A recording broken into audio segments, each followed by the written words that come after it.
Dan masih Yesus hidup di bumi ini, dia sudah mengajarkan ini kepada kita. Tidak perlu kehadiran Tuhan secara tubuh, tapi saudara cukup percaya pada firman Tuhan. Saudara bisa menerima mujizat Tuhan. Saudara ingat pegawai istana itu, dia percaya. Dia belum lihat kesembuhan anaknya, dia belum lihat karena dia masih tinggal di kanan.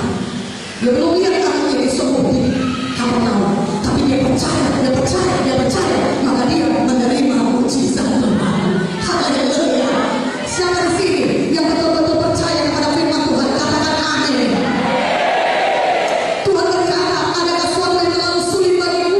Mungkin saudara berkata masalah besar, persoalan besar, terlalu sulit. Aku tidak tahu lagi bagaimana jalan keluarnya. Semuanya buntu, tidak ada lagi yang bisa kulakukan. Sudah sedari upayaku, sudah semaksimal mungkin aku berusaha, tapi tidak bisa berhasil juga, tidak bisa juga aku sembuh, tetap juga aku gagal. Oh, pada malam hari ini, jika saudara percaya, tidak ada yang mustahil bagi kita yang percaya. Katakan amin. Tuhan berkata, tidak ada yang terlalu sulit bagiku. Dia adalah Tuhan segala makhluk, Allah segala makhluk. Adakah sesuatu yang terlalu sulit bagiku? Jawabannya tidak ada. Kalau saudara percaya firman Tuhan, kuasa Tuhan yang tidak terbatas itu bisa bekerja dalam hidup saudara. Amin. Tuhan mau saudara percaya, Tuhan mau saudara beriman, supaya saudara Tuhan bisa melakukan mujizatnya dalam hidup saudara. Tuhan mau saudara punya iman. Iman itu sederhananya artinya percaya kepada firman Tuhan. Percaya kepada apa yang dikatakan firman. Walaupun saudara belum merasakan kesembuhan, belum melihat kesembuhan seperti di kawah istana itu, tapi iman artinya saudara sudah percaya, saudara sudah sembuh. Haleluya. Itulah yang artinya iman. Katakan amin. Kalau saudara beriman, tidak ada yang mustahil bagi saudara.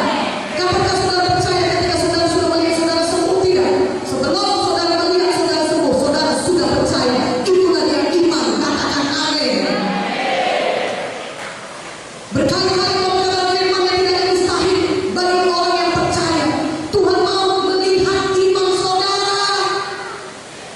Haleluya. Tuhan mau melihat adakah iman saudara, adakah saudara betul-betul percaya kepada apa yang dikatakan firman-Nya. Dan kalau saudara percaya, saudara bisa mengalami mujizat Tuhan. Haleluya. Ibrani berkata kepada kita, Yesus Kristus tetap sama, baik kemarin, hari ini, maupun selama-lamanya. Tuhan Yesus tetap sama kuasanya, kemarin, hari ini, sampai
Mendatangi Yesus